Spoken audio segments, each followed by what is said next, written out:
इस कहानी की शुरुआत में हम दो रैबिट ब्रदर को देखते हैं, जिनमें से एक का नाम केविन और दूसरे का नाम लेपिन होता है। ये दोनों जंगल में एक जादुई हैमस्टर को ढूंढने आए होते हैं। दरअसल इनके राज्य में एक प्रथा होती है कि जो कोई भी सबसे रहस्यमयी और कीमती वस्तु को लाएगा उसे राज्य का नया राजा बना दिया जाएगा, और इसीलिए केविन और लेपिन उस हैमस्टर को ढूंढ रहे होते हैं। अब ये दोनों एक गुफा के पास पहुंच जाते हैं जिसके अंदर हैमस्टर होता है। इसके बाद लेपिन एक खास की मदद से दरवाजे को खोल लेता है, लेकिन जैसे ही वो अंदर जाते हैं उसकी तरफ तेजी से कुछ तीर आती है, और इससे पहले कि वो लेपिन को लगती, केविन उसे अपनी ओर खींच लेता है और इस प्रकार लेपिन की जान बच जाती है। अब ये दोनों किसी तरह से रास्ते की बाधाओं को पार करते हुए उस जगह तक पहुंच जाते हैं जहां पर हैमस्टर रखा होता है। हैमस्टर को देखकर लेपिन बहुत खुश होता है और वो जल्दी से उसे अपने हाथों में उठा लेता है, लेकिन अगले ही पल वो हैमस्टर रेत बनकर उड़ जाता है और पूरी गुफा टूटकर गिरने लगती है। ये देखकर दोनों डर जाते हैं और किसी तरह अपनी जान बचाकर गुफा से बाहर निकलते हैं। अब लेपिन बहुत परेशान होता है क्योंकि वो जिस हैमस्टर को पाने के लिए बरसों से मेहनत करके यहाँ तक पहुँचा होता है वो चंद पलों में उसके हाथों से चला गया होता है। तभी केविन को वहाँ पर एक बच्चे की रोने की आवाज सुनाई देती है, और जब ये पास जाकर देखते हैं तो वहाँ पर एक रैबिट बेबी रो रहा होता है। उस रैबिट के बच्चे की बॉडी तो रैबिट की होती है मगर उसका पैर चिकन का होता है। वो बच्चा इन्हें देखकर शांत हो जाता है और लेपिन के बड़े बड़े कानों को देखकर हंसने लगता है। इसके बाद केविन उस बच्चे को अपने साथ ले आता है। हालांकि लेपिन उसे ऐसा करने से मना करता है, लेकिन वो उसकी बात नहीं मानता। केविन उस बच्चे का नाम चिकन हेयर रखता है। अब समय बीतता जाता है और चिकन हेयर अब बड़ा हो जाता है। अब एक दिन चिकन हेयर के पिता एक समुद्री यात्रा से वापस आते हैं और वो अपने साथ दुनिया की सबसे कीमती स्पून समुद्र से खोज कर लाते हैं, जिसे देखकर शहर के लोग केविन की जय जयकार कर रहे होते हैं। और चिकन हेयर ये सब देखकर बहुत खुश होता है और वो ठान लेता है कि वो भी एक दिन अपने डैड की तरह ही एक महान खोजी बनेगा। अब चिकन हेयर के डैड उसे अपने सफर के किस्से भी सुनाते हैं, जिन्हें सुनकर वो बहुत रोमांचित होता है और वो अपने डैड से इतना इंस्पायर होता है कि लाइब्रेरी में जितने भी एडवेंचर की बुक्स होती है वो सबको पढ़ लेता है। अब क्योंकि चिकन हेयर के डैड ने सबसे कीमती चम्मचों को ढूंढ कर निकाला होता है और इसीलिए उन्हें उस राज्य का नया राजा बना दिया जाता है, और इसी खुशी में एक खेल का आयोजन किया जाता है जिसे देखने के लिए पूरे राज्य के लोग आए होते हैं। यहाँ पर चिकन हेयर के दोस्त भी आए होते हैं, और जब चिकन हेयर अपने दोस्तों से मिलने जाता है तो वो सुनता है कि उसके दोस्त उसका मजाक उड़ा रहे होते हैं क्योंकि उसकी बॉडी आधी रैबिट की और आधा चिकन का होता है। ये सब सुनकर वो बहुत दुखी होता है और अपने कमरे में आ जाता है। अब अगले दिन से चिकन हेयर अपने पैरों को छुपाने के लिए रैबिट लेग के जूते पहनने लगता है। ये देखकर उसके डैड उसे समझाते हैं कि जो चीज तुम्हें दूसरों से अलग बनाती है वही तुम्हें दूसरों से स्पेशल भी बनाती है, लेकिन वो अपने डैड की बात नहीं मानता और कहता है कि वो दूसरों से अलग नहीं बल्कि उनकी तरह बनना चाहता है। उसकी जिद को देखकर उसके डैड उसे ऐसा करने देते हैं, और अगले सीन में हम चिकन हेयर को अपने दोस्तों के साथ वार्म अप करते हुए देखते हैं। दरअसल उनके राज्य में एक रॉयल एडवेंचर सोसाइटी नाम की संस्था होती है जो एडवेंचरस खेलों का आयोजन करवाती है, जिसमें जीतने वाले खिलाड़ियों को एडवेंचरस सफर पर जाने का मौका मिलता है। और चिकन हेयर ने भी इस प्रतियोगिता में पार्टिसिपेट किया होता है, लेकिन जब उसकी बारी आती है तो वो अच्छा परफॉर्म नहीं कर पा रहा होता है क्योंकि उसने अपने पैरों और पंखों को छुपाने के लिए जूते और टोपी पहन रखी होती है, जिसकी वजह से उसे काफी प्रॉब्लम हो रही होती है और वो एक अच्छा खिलाड़ी होने के बावजूद भी प्रतियोगिता से डिस्क्वालीफाई हो जाता है। ये देखकर केविन को उसके लिए बहुत दुख होता है। चिकन हेयर के उस प्रतियोगिता से डिस्क्वालीफाई हो जाने की वजह से उसके फ्रेंड भी उसका मजाक बना रहे होते हैं। इस बात पर वो बहुत दुखी होता है और अपने कमरे में आकर आईने में खुद को देख रहा होता है और ये सोचकर बहुत उदास होता है कि भगवान ने उसे ऐसी बॉडी क्यों दी। तभी वहाँ पर उसके डैड आते हैं जो उसे समझाते हैं कि तुम्हें खुद को एक्सेप्ट करना होगा, तुम खुद से ऐसे नहीं भाग सकते। इस पर वो कहता है कि कोई बात नहीं, वो किसी तरह अपने आप को एडजस्ट करने की कोशिश करेगा। वो अपने डैड से एक बार फिर से एडवेंचर प्रतियोगिता में पार्टिसिपेट करने की इजाजत मांगता है। ये सुनकर उसके डैड उसे ऐसा करने से मना कर देते हैं क्योंकि रूल के मुताबिक जो प्लेयर एक बार डिस्क्वालीफाई हो जाता है वो दोबारा प्रतियोगिता में पार्टिसिपेट नहीं कर सकता, और उसके डैड अपने बेटे के लिए ये रूल तोड़ना नहीं चाहते थे। ये सुनकर चिकन हेयर बहुत दुखी होता है। इसके बाद उसके डैड उसे समझाते हैं कि उसने आज तक जितनी भी कीमती चीजों की खोज की है उनमें से सबसे मूल्यवान चीज वो है। इसके बाद वो वहाँ से चले जाते हैं। उनके जाने के बाद चिकन हेयर को इस बात का एहसास हो जाता है कि वो जरूर किसी बड़ी खोज के लिए बना है। अब अगले दिन चिकन हेयर अपने नौकर कछुए के साथ लाइब्रेरी में पहुंचता है क्योंकि वो पता करना चाहता है कि कौन से ट्रेजर को अभी तक खोजा नहीं गया है, और यहाँ पर उसे पता चलता है कि हैमस्टर ऑफ डार्कनेस को अभी तक कोई नहीं खोज पाया है। हालांकि उसे खोजने के लिए बहुत से लोगों ने प्रयास भी किया है, जिनमें से चिकन हेयर के पिता और उसके चाचा लेपिन भी थे, लेकिन आज तक कोई सफल नहीं हो पाया। ये पता चलते ही वो हैमस्टर ऑफ डार्कनेस को खोजना चाहता है, लेकिन जिस किताब में हैमस्टर ऑफ डार्कनेस के बारे में डिटेल में लिखा गया है वो किताब अभी चिकन हेयर के चाचा लेपिन के पास होती है, जो फिलहाल अभी जेल में बंद होते हैं क्योंकि वो अपने भाई केविन के राजा चुने जाने से बहुत दुखी था और उसने उसे मारने की कोशिश भी की थी और इसीलिए उसे जेल में बंद कर दिया गया। चिकन हेयर किसी भी तरह उस बुक को हासिल करना चाहता था, इसीलिए वो अपने चाचा से मिलने के लिए जेल पहुंच जाता है। लेकिन यहाँ पर लेपिन बड़े ही चालाकी से उसके सिर का एक पंख निकाल लेता है और वो उसे अपना किताब भी नहीं देता है। चिकन हेयर लेपिन के इस अजीब बिहेवियर से डर जाता है और वहाँ से वापस आ जाता है। अब जब चिकन हेयर अपने कमरे में सो रहा होता है तभी उसे याद आता है कि लेपिन ने उसके सिर से एक पंख निकाल लिया था और उसे समझ में आ जाता है कि लेपिन उस पंख की मदद से जेल से भागने वाला है। और इससे पहले कि वो ये बात अपने पिता को बताता, लेपिन उसके पंख का इस्तेमाल करके जेल से बाहर निकल जाता है और साथ में ही वो बाकी के कैदियों को भी आजाद कर देता है और वो सब जेल से भाग जाते हैं। और जब ये सब बात उसके डैड केविन को पता चलती है तो वो चिकन हेयर पे बहुत गुस्सा होता है। तभी चिकन हेयर को लेपिन के सेल से एक बुक मिलती है जिसमें हैमस्टर तक पहुंचने का नक्शा होता है। ये देखकर उसके डैड समझ जाते हैं कि लेपिन इसी रास्ते से हैमस्टर की तलाश में जा रहा है और वो अपनी भी सेना के साथ लेपिन को पकड़ने के लिए निकल पड़ता है। चिकन हेयर लेपिन के सेल में उदास खड़ा होता है कि तभी उसे लेपिन की सेल की दीवार पर एक नक्शा दिखाई देता है और जब वो अपने नौकर बे के साथ मिलकर लेपिन के कंबल को देखता है जिस पर कुछ अजीब छेद बने होते हैं तो वो समझ जाता है कि इनका जरूर कुछ मतलब होगा।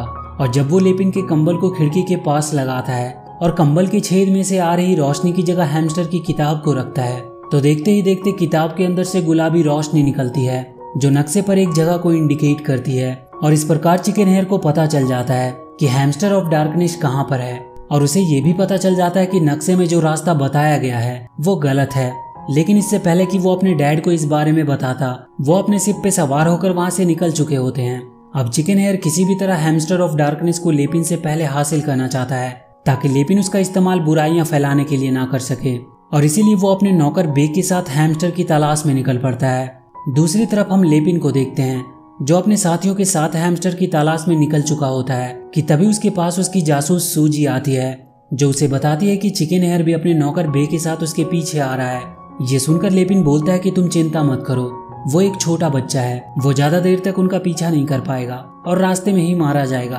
अब लेपिन एक शहर में पहुंचता है जहाँ पर वो एक गोरिल्ला से मिलता है जिसका नाम लूथर होता है जो लेपिन को हैमस्टर तक पहुंचने में उसकी मदद करेगा। इसके बाद हम चिकन हेयर को देखते हैं जो बे के साथ उसी सिटी में पहुंचता है जहां पर लेपिन ठहरा होता है। चिकन हेयर इस सिटी में पहुंचकर बहुत खुश होता है क्योंकि उसने इस सिटी के बारे में किताबों में पढ़ा होता है। अब क्योंकि वो इस सिटी में नए होते हैं और इसीलिए उन्हें एक लोकल गाइड की आवश्यकता होती है और वो लोग एक गाइड की तलाश में लग जाते हैं और वहाँ पर इन्हें मेग नाम की एक गिलहरी मिलती है जो इनकी गाइड बनने के लिए तैयार हो जाती है। लेकिन उन्हें एक ऐसे गाइड की तलाश होती है जो देखने में खतरनाक हो और जो सफर में इनकी मदद कर सके। इसीलिए वो एक ऐसे चूहे के पास जाते हैं जो इनकी गाइड बनने के लिए तैयार हो जाता है और इन्हें अपने साथ अंदर ले जाता है जहाँ पर वो इनका नक्शा छीन लेता है और तभी वहाँ पर लूथर भी आ जाता है। दरअसल ये लोग लेपिन के आदमी होते हैं जो चिकन हेयर को मारना चाहते हैं। लेकिन इससे पहले कि वो बे और चिकन हेयर को मारते वहाँ पर मेग आ जाती है जो चूहे से नक्शा छीन कर इन्हें वापस कर देती है। इसके बाद वो लूथर और बाकी के गुंडों को हराकर इन्हें सही सलामत वहाँ से बाहर निकाल लेती है।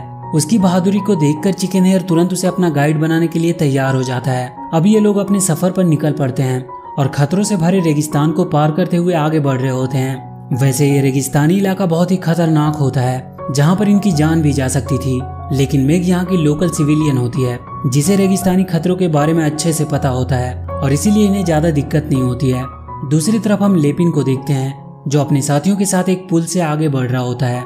लेकिन जब उसे पता चलता है कि चिकन हेयर भी उसी रास्ते से उसके पीछे आ रहा है तो वो अपने आदमियों से बोलकर उस पुल को गिरा देता है। और जब चिकन हेयर उस नदी के पास पहुंचता है तो उसके पास उस नदी को पार करने का कोई भी रास्ता नहीं होता है। ये देखकर चिकन हेयर परेशान हो जाता है। लेकिन मैग उसे कहती है कि ये नदी ऊपर से कुछ जगह ठोस है और अगर हम सिर्फ ठोस जगह पर अपना पैर रखकर नदी पार करने की कोशिश करें तो वो नदी पार कर लेंगे। और इसके बाद सभी लोग ऐसा ही करते हैं। लेकिन नदी के बीच में पहुंचते ही चिकन हेयर और बे नदी में डूबने लगते हैं। लेकिन मैग किसी तरह बहुत मुश्किल से उन दोनों को बचा लेती है। अब नदी में फंसे होने की वजह से चिकन हेयर का शूज के पैर से निकल जाता है जिससे मैग को पता चल जाता है कि उसका पैर चिकन का है। और रास्ते भर वो चिकन हेयर को बड़ी उत्सुकता से देख रही होती है। तभी कुछ जंगली पिगिन पर हमला कर देते हैं और इन्हें बंदी बनाकर अपने कबीले में ले आते हैं। यहाँ पर मैग इनसे बचने के लिए उनसे ये कह देती है कि चिकन हेयर एक गॉड है, क्योंकि इसकी आधी बॉडी एक रैबिट की और आधा एक चिकन का है। उसकी बातें सुनकर उन छोटे पिग्स का सरदार, जो कि एक बड़ा सा पिग होता है, वो बहुत खुश होता है और इनके आने की खुशी में दावत का इंतजाम करने को कहता है। ये बातें सुनकर ये लोग बहुत खुश होते हैं, लेकिन अगले ही पल पिग्स का सरदार ये ऐलान कर देता है कि कल इन्हें दहकते हुए लावे में फेंक दिया जाएगा, क्योंकि ऐसा करने से इसके गॉड बहुत खुश होंगे।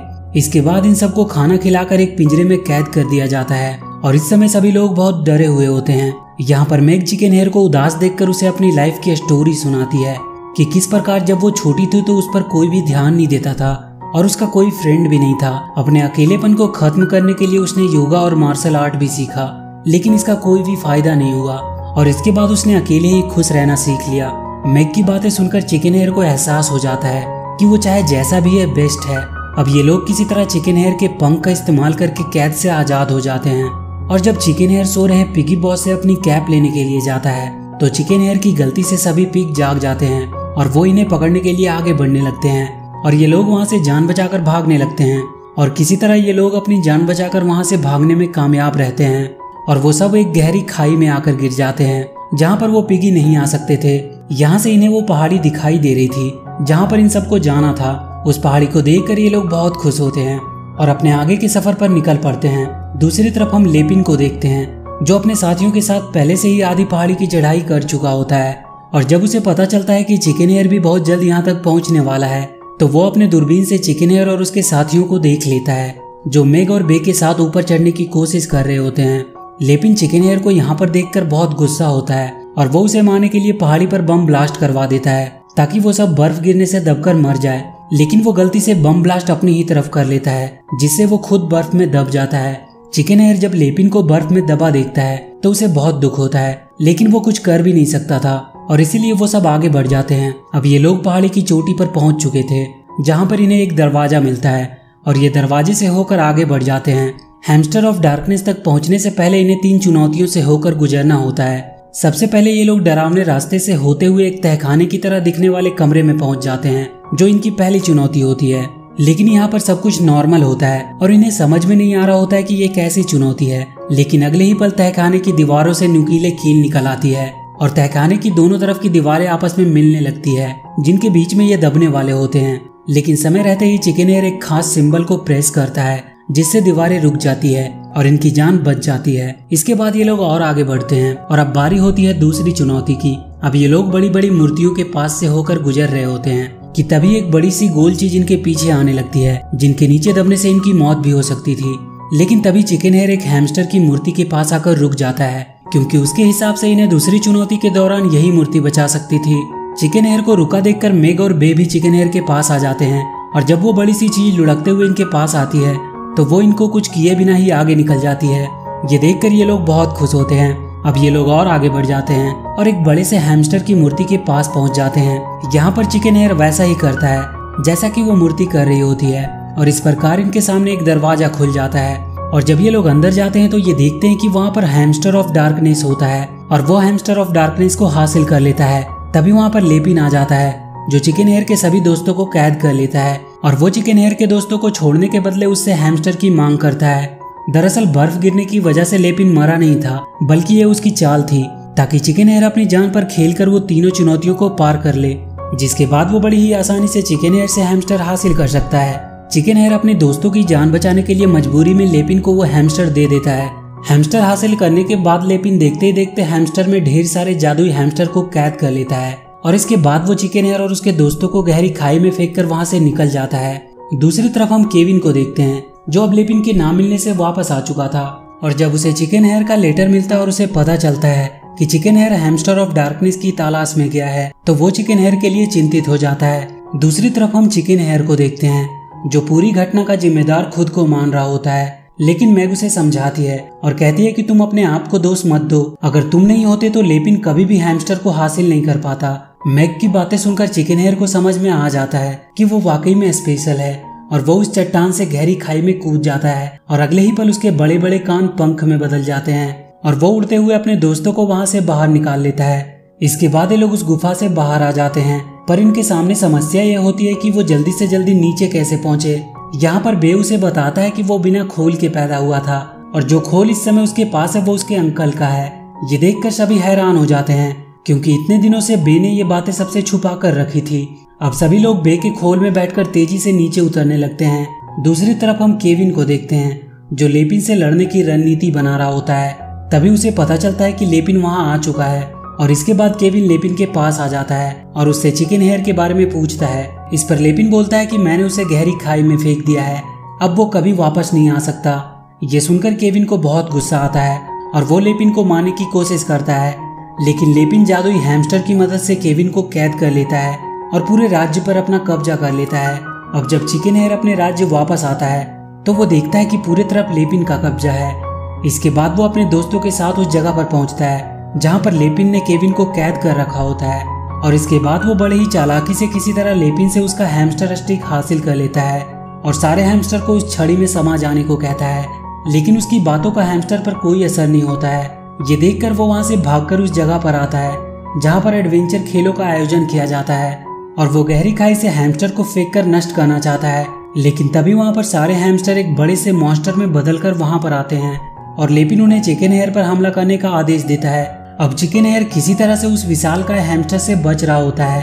इधर केविन और मेग भी आजाद हो जाते हैं जो लेपिन को रोकने की कोशिश करते हैं, लेकिन इसका कोई फायदा नहीं होता है क्योंकि इस समय लेपिन के पास हैमस्टर की पावर होती है। इधर चिकन हेयर काफी देर तक जादुई हैमस्टर से मुकाबला करता है और एक समय ऐसा भी आता है जब हैमस्टर स्टिक एक लकड़ी के पुल पर होती है और चिकन हेयर और लेपिन उसे हासिल करने की कोशिश कर रहे होते हैं और इसी दौरान वो लकड़ी का पुल टूट जाता है जिससे वो दोनों हैमस्टर के साथ ही नीचे गिरने लगते हैं।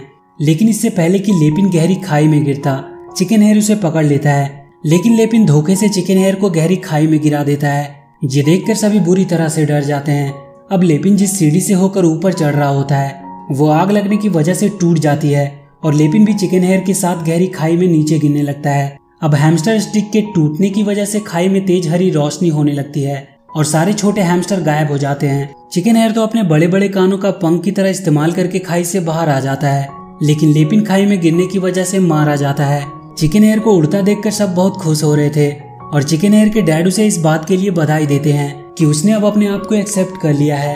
लेपिन के मरने के बाद सभी बहुत खुश होते हैं और अगले सीन में हम देखते हैं कि चिकन हेयर अब नए सफर पर जाने की तैयारी कर रहा होता है। ये देखकर उसके डैड उसे अपने पास बुलाते हैं और उसे अपनी सुनहरी तलवार देते हैं, जिसे पाकर चिकन हेयर बहुत खुश होता है और इसके बाद वो अपने साथियों के साथ एक और मिशन पर निकल पड़ता है। और इसी के साथ ये मूवी यहीं पर खत्म हो जाती है।